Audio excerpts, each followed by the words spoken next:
ဒီနေ့ကျောင်းသားတော်တော်များများမှားပြီးတော့သုံးတတ်ကြတဲ့ဒီ indifferent ဆိုတဲ့ adjective လေးကိုကျွန်တော်ရှင်းပြပေးချင်တာဖြစ်ပါတယ်။ Okay ကျွန်တော်ကြည့်ရအောင်ပေါ့နော်။ Be indifferent to something. Indifferent နောက်က to လိုက်ရင်သူ့ရဲ့အဓိပ္ပာယ်ကတစုံတရာကိုအရေးမထားတာ၊ဂရုမစိုက်တာ၊စိတ်ဝင်စားတာဆိုတဲ့အဓိပ္ပာယ်ရပါတယ်။ဒါပေမဲ့ဒီ indifferent နောက်က between လိုက်ရင်တော့သူ့ရဲ့အဓိပ္ပာယ်ကဘယ်ဟာပဲဖြစ်ဖြစ်ကိုယ့်အတွက်ကတော့အတူတူပဲ။ Okay ဒီကိုကအဲ့ဒီနှစ်ခုကိုဒန်းတူလို့သဘောထားတယ်။ဘယ်ဟာထက်ဘယ်ဟာကိုပိုကြိုက်တယ်ဆိုတဲ့အရာမျိုးမရှိဘူးပေါ့နော်အထူး preference မရှိဘူးအဲ့လိုမျိုးပြောချင်တဲ့အခါမှာဒီ between နဲ့တွဲပြီးတော့သုံးတတ်တယ်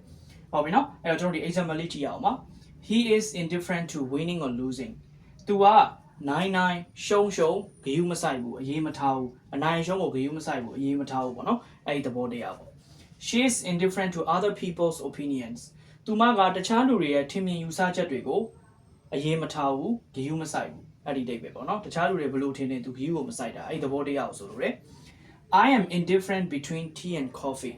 ကျွန်တော်လက်ဖေးပဲဖြစ်ဖြစ် coffee ပဲဖြစ်ဖြစ်ဒါကျွန်တော်တို့ကတော့အတူတူပဲဘယ်ဟာကိုပိုကြိုက်တယ်လို့မရှိဘူးဒီ indifferent between ကတော့များသောအားဖြင့် formal အခြေအနေတွေမှာပို့ပြီးတော့သုံးပါတယ် He is indifferent between money and fame သူကငွေကြေးနဲ့Okay ကြော်ကြားမှုပေါ့နော်ဘယ်ဟာပိုတာတွေလို့ဒါသူသတ်မှတ်ထားတာမရှိဘူးပေါ့နော်သူတို့ဘယ်ဟာပိုကောင်းတယ်အဲ့လိုမျိုးသတ်မှတ်ထားတာမရှိဘူး Okay နှစ်ခုလုံးဒန်းတူလို့ပဲသဘောထားတယ်အဲ့ဒီသဘောတရားပါနောက်တစ်ခုဒီ indifferent ကိုကျွန်တော်တို့တိတ်လည်းမကောင်းဘူးတိတ်လည်းမဆိုးဘူးပေါ့နော်တာမန်ဆိုတဲ့သဘောတရားနဲ့လည်းသုံးကြတယ်ဒီမှာ example ကြည့်မယ်ဆိုရင် the hotel service was indifferent